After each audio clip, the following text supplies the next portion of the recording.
உலகமே இப்பதான் corona virus பிடியிலிருந்து மீண்டு வந்தது. ஆனா அதுக்குள்ளார மறுபடியும் ஒரு பேண்டமிக். ரைட்லா ரைட் இருந்தா ஊருக்கு இல்லைன்னா சாமிக்கு. கண்ணுக்கு தெரியாத ஒரு வைரஸ். அந்த வைரஸ் பேரு ஹண்டா வைரஸ். ஏதோ அண்டா வைரஸ்ன்னு சொல்ற மாதிரி இருக்குல்ல, ஆனா அதோட பேரே வந்து ஹண்டா வைரஸ். இது எது மூலயமா வருதுன்னு பாத்தீங்க அப்படின்னா எலி மூலயமா வருது. ஒருவேளை உங்களுக்கு டவுட் இருக்கும், மறுபடியும் சீனாக்காரன் ஏதாவது வேலையை பார்த்து விட்டானான்னு. ஆனா இது சீனாக்காரன்ட்ட இருந்து வந்தது கிடையாது.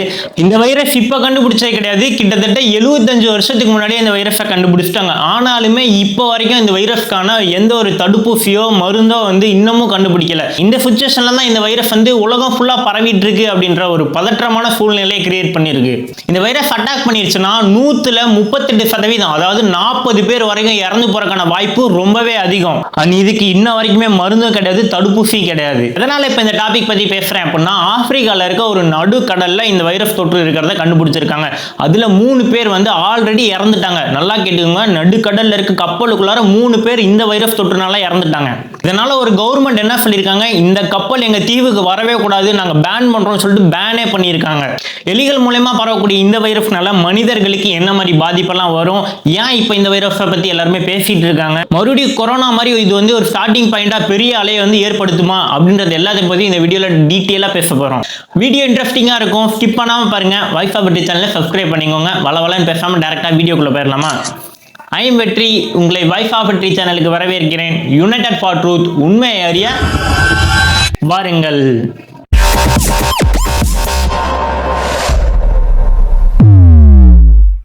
உலகமே இப்பதான் கொரோனா வைரஸ் பிடியிலிருந்து தப்பிச்சு அப்பாடான்னு ஒரு நிம்மதி பெருமூச்சு விட்டோம். அதுக்குள்ளார ஒரு நடுக்கடல்ல இருக்கக்கூடிய கப்பல்ல அடுத்தடுத்து ஒரு வைரஸ், கண்ணுக்கு தெரியாத ஒரு வைரஸ்னால ஏற்படுத்தக்கூடிய மர்மத்தினால உலகமே பாத்தீங்க அப்படின்னா ஒரு பதற்றமான சுச்சுவேஷன்ல இருக்கு. சந்தோஷமா கப்பல்ல பயணிச்சுட்டு இருந்த பயணிகளுக்கு எப்படி இந்த வைரஸ் வந்து அட்டாக் வந்துச்சு, ஒருவேளை இது கொரோனாவோட ஒரு பெரிய அளவுக்கு மாற்றத்தை ஏற்படுத்தி உலக மக்கள் எல்லாமே அதனால பாதிக்கப்படுவாங்களா அப்படின்ற மாதிரி கொஸ்டின் எல்லாத்துக்குமே இருக்கு. வணக்கம் வாய்ஸ் ஃபார் மீ. இன்னைக்கு நம்ம பேச போற டாபிக் பாத்தீங்க அப்படின்னா ஒரு சாதாரணமான டாபிக் கிடையாது. உலக மக்களை வந்து அச்சுறுத்தி இருக்கக்கூடிய ஒரு சீரியஸான டாபிக். அர்ஜென்டினால இருந்து அட்லாண்டிக் கடல் பகுதியில கேப் வெர்டேன்ற தீவுல 150 பேசஞ்சர்ஸோட வந்து ஒரு ஷிப் வந்து, அதாவது சொகுசு கப்பல் வந்து போயிட்டு இருக்கு. அந்த கப்பல்ல பயணிச்சுட்டு இருந்த பயணிகள் எல்லாத்துக்குமே திடீர்னு தலைவலி, காய்ச்சல், வாந்தி, மயக்கம், தலை சுத்தர், இந்த மாதிரி எல்லா பிரச்சனையும் அடுத்தடுத்து வரதை நோட்டீஸ் பண்றாங்க.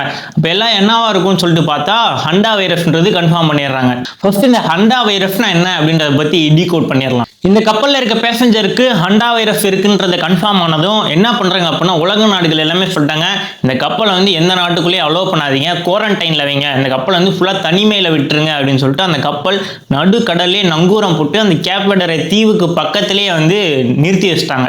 அது என்ன ஹண்டா வைரஸ், மறுபடியும் சீனாக்காரன் தான் வேலை பார்த்துருக்கானா அங்கிருந்து வந்திருக்கா அப்படின்னு கேட்டீங்கன்னா, இது வந்து அப்போ வந்ததே கிடையாது. கிட்டத்தட்ட 75 வருஷம் பழமையான வைரஸ். ஓகேங்களா, 1950ல கொரியா போர் நடந்துட்டு இருந்த டைம்ல எலிகள் மூலியமா இந்த வைரஸ் பரவுது அப்படின்றத கண்டுபிடிச்சிருக்காங்க.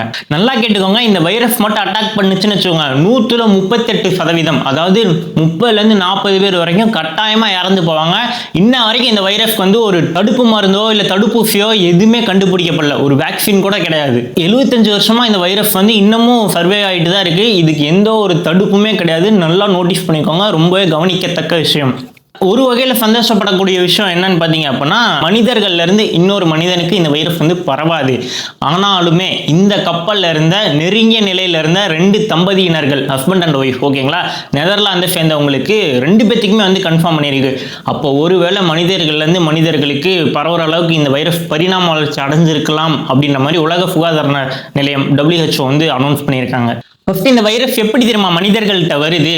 எலிகள் இருக்கு பார்த்தீங்களா, அதாவது கொறித்துண்ணும் உயிரினங்கள், அதாவது எலி, இந்த அணில், இந்த மாதிரி உயிரினங்கள்லாம் இருக்கு பார்த்தீங்களா, இதோட உடம்புல வர்ற ஒரு ஒட்டுண்ணியா தான் இந்த வைரஸ் இருக்கு. இது வந்து எலிகளுக்கும் அணில்களுக்கும் எந்த ஒரு எஃபெக்ட்டுமே பண்ணாது. ஆனால் அதோட எச்சில் இருக்கு பார்த்தீங்களா, அது இருக்கிற மலத்துலையோ சிறுநீர்லையோ வந்து இந்த வைரஸ் தங்கிரும். அது அப்படியே காலப்போக்கில் வந்து எங்கேயாவது படிஞ்சு தூசியா மாறி காத்து மூலயமா பரவக்கூடிய ஒரு கொடூரமான வைரஸ். நல்லா கேட்டுக்கோங்க, மனிதர்கள்லேருந்து மனிதருக்கு பரவாதுன்னு சொல்லியிருக்காங்க. அந்த நிலைமையில 2 கப்புள்ஸுக்குமே வந்திருக்கு. இந்த வைரஸ் எப்படி பரவும்னா, காத்து மூலயமா எலிகளோட மலத்துல இருந்தோ சிறுநீர்ல இருந்தோ அதுல இருந்து அப்படியே தூசி மூலமா பரவி காத்துல அதை மனிதர்கள் சுவாசிச்சாங்க அப்படின்னா இந்த வைரஸ் அட்டாக் ஆயிரும். அந்த காத்துல இருக்க தூசியை நம்ம சுவாசிக்கிறது மூலயமா டைரக்டா நம்ம லங்ஸுக்குள்ளார, அதாவது நுரையீரலுக்குள்ளேயே போயிட்டு அட்டாக் பண்ணி பாதிப்பை ஏற்படுத்தும். இந்த வைரஸ் நம்ம உடம்புக்குள்ள போனதுமே உடனே அறிகுறியை காட்டாது, 2-3 வாரம் வரைக்கும் டைம் எடுத்துக்கும். அதுக்கப்புறம் தான் பயவுள்ள வேலையை காட்டும். இதோட அறிகுறி என்னன்னு பார்த்தீங்க அப்படின்னா பயங்கரமான காய்ச்சல் வரும், உடம்பு வலி, குறிப்பாக சொல்ல போனால் இடுப்பு பகுதியிலையும் தொண்டை பகுதியிலையும் வலின்றது ரொம்பவே அதிகமாக இருக்கும். அப்புறம் வயிற்று வலி, கடுமையான வயிற்று வலியும் வயிற்றுப்போக்கும் ஏற்படும். வாந்தி வரும், தலை சுத்தம். ஆரம்பத்துல ஃப்ளூ காய்ச்சல்லாம் வர மாதிரி சாதாரணமா தான் தெரியும். ஆனா போக போக பாத்தீங்க அப்படின்னா ரொம்ப சிவியரா இந்த வைரஸ் நுரையீரல் அட்டாக் பண்றதுனால நுரையீரலுக்குள்ள நீர் கோத்து மூச்சு வரக்கே ரொம்ப சிரமமா மாறிடும்.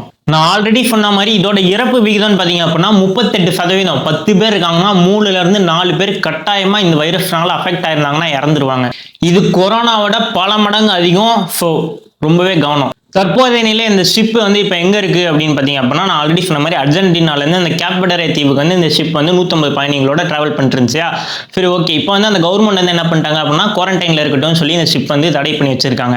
இந்த சுச்சுவேஷனில் ஸ்பெயின் நாட்டு அரசாங்கம் என்ன சொல்லியிருக்காங்க அப்படின்னா, கெனரி தீவுன்னு சொல்லிட்டு அது பக்கத்துலேயே இன்னொரு தீவு இருக்குது, நீங்கள் அங்கே போங்க, அங்கே போயிட்டு நாங்கள் வந்து எங்களோட டாக்டர்ஸ் எல்லாமே வர வைக்கிறோம், நீங்கள் அதுக்கான ட்ரீட்மெண்ட்டை நீங்கள் அங்கே பார்த்துக்கலாம் அப்படின்ற மாதிரி அந்த ஷிப்போட தற்போதைய நிலை எங்கன்னா அந்த கெனரி தீவை நோக்கி போயிட்டு இருக்கு.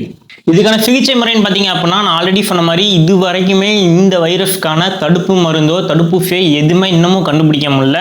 பாதிக்கப்பட்டவர்கள் பார்த்தீங்க அப்படின்னா செயற்கையான பொருத்தப்பட்ட சுவாச கருவிகள் மூலம் மட்டும்தான் அவங்களால சுவாசிக்க முடியும். ரொம்பவே டேஞ்சரான வைரஸ்.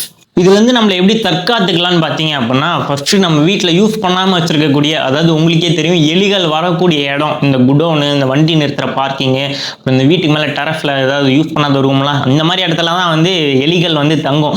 ஸோ அந்த இடத்தெல்லாம் நீங்கள் போகும்போதுன்றப்போ ஒரு க்ளவுஸோ இல்லை வந்து மாஸ்கோ வந்து போட்டு போனீங்க அப்படின்னா கொஞ்சம் தப்பிக்கலாம். இந்த டிசீஸ் பொறுத்த வரைக்கும் மனுஷன்ல இருந்து இன்னொரு மனுஷனுக்கு பரவாது. ஸோ அந்த வகையில் ஓகே. ஆனாலுமே நம்ம கேர்ஃபுல்லாக இருக்க வேண்டியதுன்றது நம்மளோட தற்காப்புக்கு நல்லது. அப்புறம் ரொம்ப நாளாக பூட்டியே இருக்க ரூமுக்குள்ளே போகும்போது பார்த்தீங்க அப்படின்னா திறந்துட்டு உடனே உள்ளே போகாதீங்க. கொஞ்ச நேரம் எல்லா ஜன்னல் கதவெல்லாம் திறந்து விட்டு கொஞ்ச நேரம் காத்தோட்டமாக விட்டுருங்க. அதுக்கப்புறம் ஒரு மணி நேரம் 2 மணி நேரம் கழிச்சு க்ளவுஸு மாஸ்க் போட்டு அதுக்கப்புறம் உள்ளே போங்க.